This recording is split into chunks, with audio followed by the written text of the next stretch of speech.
हाँ जी तला।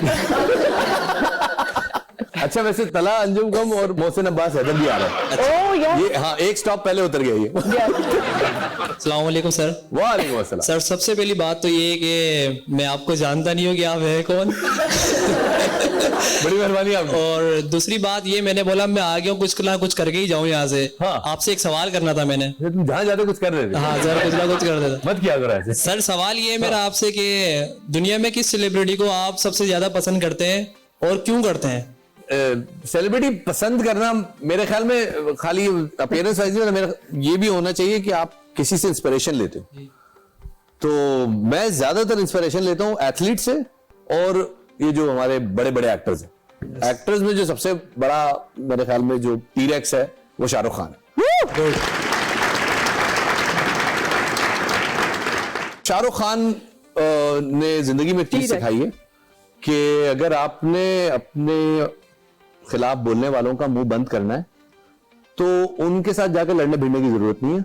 अपना काम इतना इंप्रूव कर दें कि उनका मुंह बंद हो जाए। और ये मेरी जिंदगी का मंत्र है।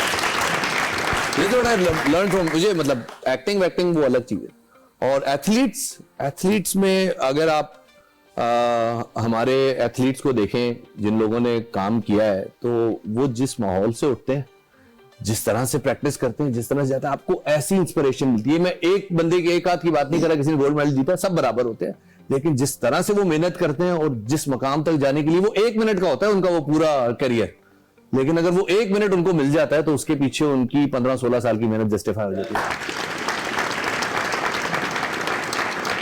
Thank you. हमारी इंडस्ट्री में मशहूर है कि हर हीरो के अंदर एक थोड़ा सा शाहरुख खान है। हाँ। थोड़ा ज्यादा भी होता है किसी में। Yes. हाँ। I heard it when I said it. ठीक है।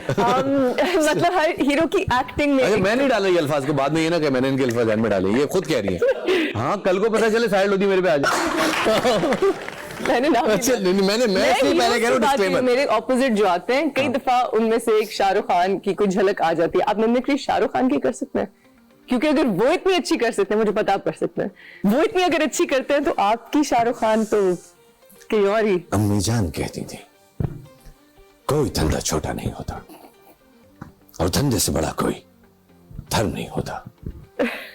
गुजरात की हवाओं में धंधा ऐसा है, मुझे तो पकड़ लोगे, इस धंधे का क्या करोगे?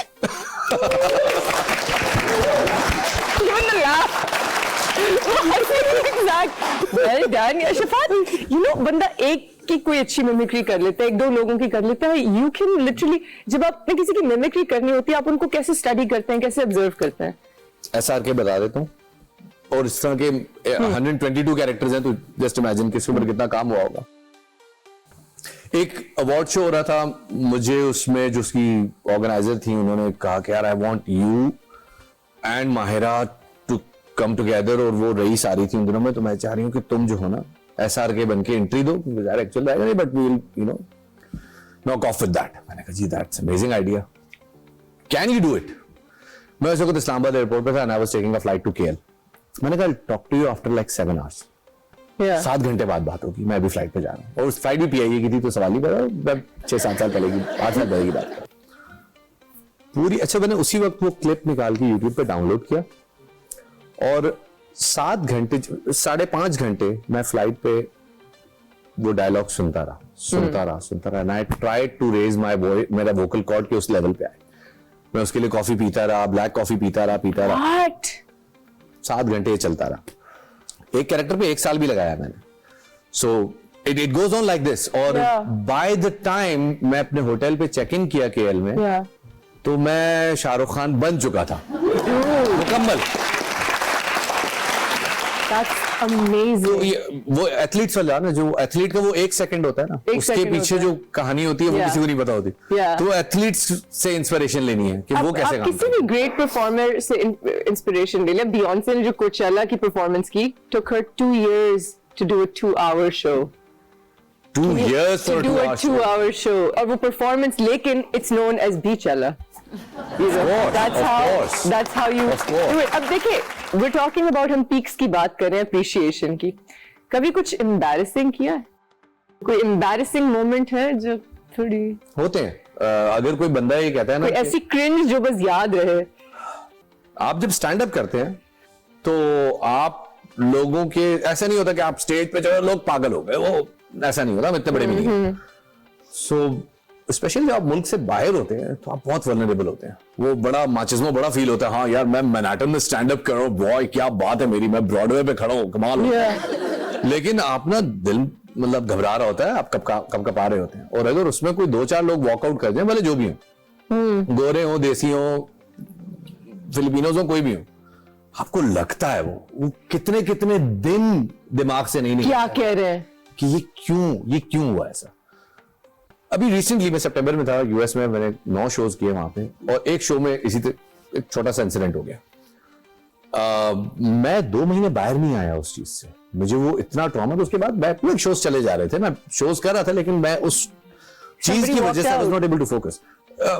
कुछ लोगों को बुरा लग गया, उन्होंने पहले हैकलिंग की and then they walked out, लेकिन मेरे जहन पे वो चिपक गया। So you're that sensitive? जहां जाहिर है आप जो पॉलिटिकल सैटायर करते हैं तो आपको प्रोन होना पड़ता है चीजों। नहीं, as an artist, your दिल पे लगती है बातें। There is an element of human. आप अगर सेंसिटिव नहीं है तो आप कॉमेडियन कैसे हो सकते हैं? बिकॉज आपने तो हर चीज को 2 लेयर डीप जाके देखा है ना। Okay, what's the scariest person that you have mimicked? या आपने पॉलिटिकल सैटायर किया, आपको थोड़ा सा लगा कि ट्रबल में पड़ सकता हूँ? टीवी बता दूं। हाँ, हम ये तो नहीं करें कि आप ट्रबल में पड़े। हम उनका थ्रेट जाहिर नहीं करेंगे। बहुत सारे हैं, एक नहीं बहुत सारे। Really? बहुत सारे। Really? और कुछ लोग चले वो कौन सी पार्टी से डर ज्यादा लगता है? पीटीआई से, क्योंकि उनके फॉलोअर्स बहुत वो है, लाइक oh my बहुत God. हार्डकोर है। But चलिए, वो तो उनके फॉलोअर्स हैं। पार्टी लीडर्स में से कौन सी पार्टी से डर लगता है? जो बंदा आयरन थ्रोन पे बैठता है ना उसके अंदर थोड़ा बहुत जो है ना वो आ जाता है। शहबाज शरीफ साहब ने जब सामने मुझे खड़ा किया और उन्होंने कहा कि जी आप आ जाएं स्टेज पे, और वो साथ खड़े हुए थे, और दिस वाज नॉट स्क्रिप्टेड, कुछ नहीं था ऐसा, क्योंकि होना ये था कि हमने पाकिस्तानी ओलंपिक टीम को हमने गुड बाय कहना था, और मैंने एक हल्का सा स्टैंड अप करना था, वो मैंने करके फारिग हो चुका था, नीचे बैठा हुआ था। हाँ. और मियां साहब ने कहा इधर आ जाए, और उस वक्त जो मुझे खौफ तारी हुआ था, मैं जिंदगी में कभी इतना नहीं घबराया। आपने कहा क्या? जो कुछ हुआ वो पूरी दुनिया ने देखा। तो YouTube खोले भाई, मुझे दिखाए मैं किस दुनिया में रह रही हूँ। उससे पहले हुआ ये कि जब मियां साहब तकरीर कर रहे थे तो एक इशू गया कि जो डिपार्टमेंट क्रिकेट और डिपार्टमेंट स्पोर्ट्स होती थी वो अभी तक रिज्यूम नहीं हुई, तो आपने पिछले साल अनाउंस किया था आप उसको रिज्यूम करें। मियां साहब गए, मियां साहब ने राना मशहूद को कहा कि आप जो है ये 1 हफ्ते में कर दें और इस पर मुझे रिपोर्ट दें, और ये करके वो बात आगे निकल गई, उन्होंने 2-4 और बातें कर दी। अच्छा, जब मैं गया तो मेरे पास और कुछ था नहीं, मैंने राना साहब को कहा राना साहब आपके पास 1 हफ्ते का टाइम है, 1 हफ्ते के बाद अगर डिपार्टमेंट स्पोर्ट्स रिज्यूम नहीं हुई तो आपसे किसी और मौजू पर बात होगी। स्पोर्ट्स से बात नहीं। अच्छा, मैं एक्सपेक्ट कर रहा था मियां साहब जो है ना, मैं पीछे मुड़ूंगा तो उनकी शक्ल बनी होगी, वो पीछे मुझे टैग करें, वेरी गुड बहुत सी बात है। Can you do चाहत फतेह? Hey, do you know that song? वो जो कौन सा है अभी, बदो बदी? यार ये पता है मेरे इस पे एतराज है, मैं वॉकआउट कर जाऊंगा। क्यों? चाहत फतेह अली खान, मतलब मेरे उस्ताद है, आप उनका इतनी बेअदबी से नाम कैसे ले सकती हैं? चाहत अली खान साहब। हाँ, चाहत फतेह अली खान साहब, चाहत पूरा नाम फतेह अली खान साहब। हाँ, आप उनका पूरा नाम नहीं सही और अदब से। Can I hear some बदो बदी? अस्सलाम all the way from Austria. इनके हस्बैंड के हाथ में भी डंडा है जिससे वो बाल को शाट लगाता है। That's so good. That's so amazing. मैंने भी गाना शुरू नहीं किया, आपने पहले। आप गाते भी हैं, सर। उस्ताद का जिक्र कर रहा हूँ तो जरा अदब, सर। सब लोग हंसता नहीं है किसी ने, तमीज के साथ।